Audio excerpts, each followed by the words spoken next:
बिस्मिल्लाहिर्रहमानिर्रहीम। आज की वीडियो में हम एनिमल रिप्रोडक्शन या थीरियोजेनोलॉजी के बारे में बात करेंगे।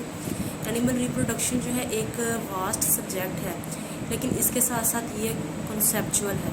इसमें हमें रट्टे की ज़रूरत नहीं पड़ती, इसलिए अगर आपके बेसिक कॉन्सेप्ट क्लियर होंगे तो आपको जो है वो रिप्रोडक्शन का पार्ट क्लियर करने में बहुत आसानी रहेगी। हम स्टार्ट करते हैं कंटेंट्स की तरफ। कंटेंट्स में अगर आप देखें तो हमें सबसे पहले जो रिप्रोडक्टिव ऑर्गन हैं उनके बारे में इंफॉर्मेशन होनी चाहिए।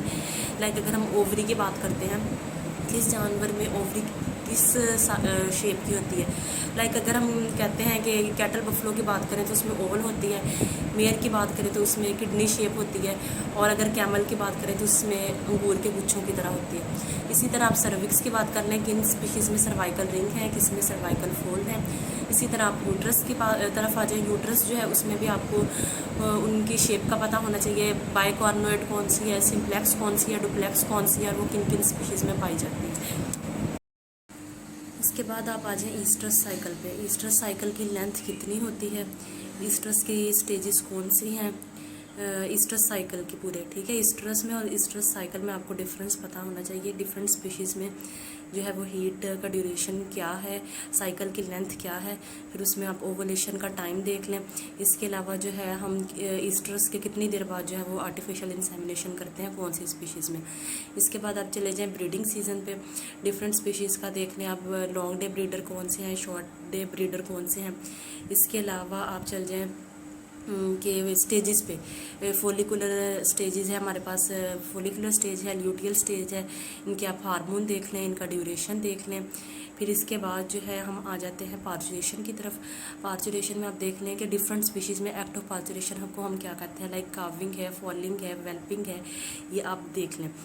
इसके अलावा पार्चुरेशन की जो स्टेजेस हैं उनके हार्मोन्स हैं वो देख लें। हार्मोन्स में आपने सबकी जो है वो जो इनकी एक केमिकल कंपोजिशन है, लाइक ये न्यूरोपेप्टाइड है, वो देख लें। उसके बाद वो हार्मोन कहाँ से निकलता है और वो कहाँ पे एक्ट करता है, उसका मेल में फंक्शन क्या है, उसका फीमेल में क्या है, ठीक है। इसी तरह हार्मोन्स की जो हाफ लाइफ है वो पता होनी चाहिए। लाइक अगर हम बात करते हैं ऑक्सीटोसिन की, इसकी 2 से 3 मिनट है, प्रोलैक्टिन की 20 मिनट है। ये आप जो है वो एक टेबल बना के तो उसके अंदर शॉर्ट फॉर्म में जो है वो इसको आप मेमोराइज कर सकते हैं। इसके बाद आप पी टेस्ट पे आ जाएं। हमारे पास पी टेस्ट के लिए कौन कौन से मेथड है और वो कितने डे पे जो है वो हम कर सकते हैं। लाइक अगर हम बात करते हैं ये प्लेसेंटोम्स की बात करते हैं, फीटल मेम्ब्रेन स्लिप टेस्ट की बात करते हैं, बर्स टेस्ट है, उसके बाद फीटस इट सेल्फ है।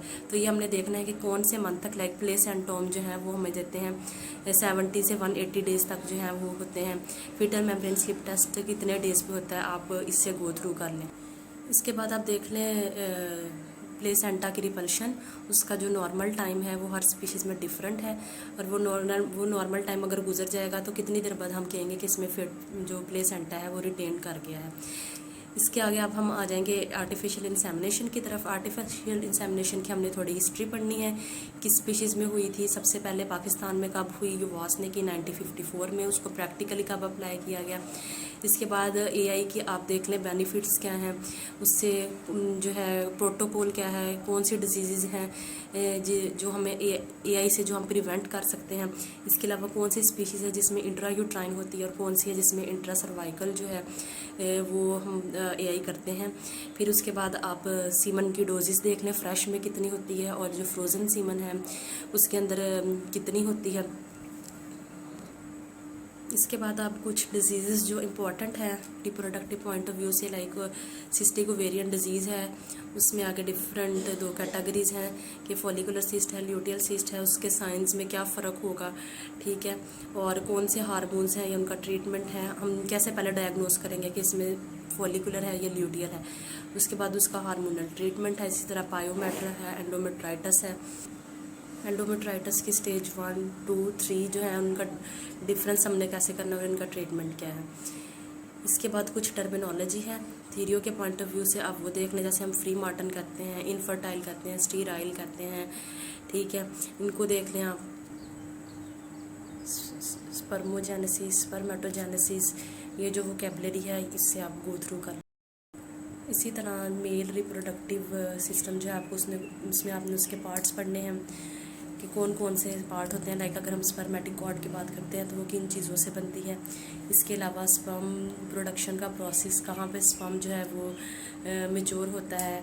इसके अलावा आप देख लें कि जो असेसरी सेक्स ग्लैंड है मेल में वो कौन कौन से हैं और उनकी सीमन की पीएच क्या है और कौन सा ग्लैंड जो है वो क्या कंट्रीब्यूट कर रहा है। इसी तरह हम बात कर लेंगे अबॉर्शन की, कि वो कौन से फैक्टर हैं जिनकी वजह से अबॉर्शन हो सकता है। स्पेशली अबॉर्शन काजिंग डिजीज़ जो है वो उनका हमने डिफरेंशियल डायग्नोसिस कौन से ट्राइमेस्टर पे जो है करती हैं और उनको हम कैसे डायग्नोस करते हैं। लाइक ब्रूसेला है वो लास्ट ट्राइमेस्टर में करता है, विब्रिया है, लेप्टोस्पायरा है। इसके अलावा हमारे पास माइकोटिक अबॉर्शन है, ये आप इसको एक दफ़ा रिव्यू कर लें। वेनेरियल डिजीज़ जो हैं उनका हमें पता होना चाहिए। इसके अलावा वो डिजीज़ जो एआई से फैलती हैं और वो डिजीज़ जो एआई से रुकती हैं उसको आप देख लें। इसके अलावा कुछ वायरल डिजीज़ हैं जो क्या कहते हैं उसको अबॉर्शन करती हैं, लाइक बीवीडी है, बोवन वायरल डायरिया। इसके अलावा आईबीआर है। तो इन चीज़ों को आप देख लें तो इंशाल्लाह ताला आपका जो है रिप्रोडक्शन का पोर्शन क्लियर हो जाए।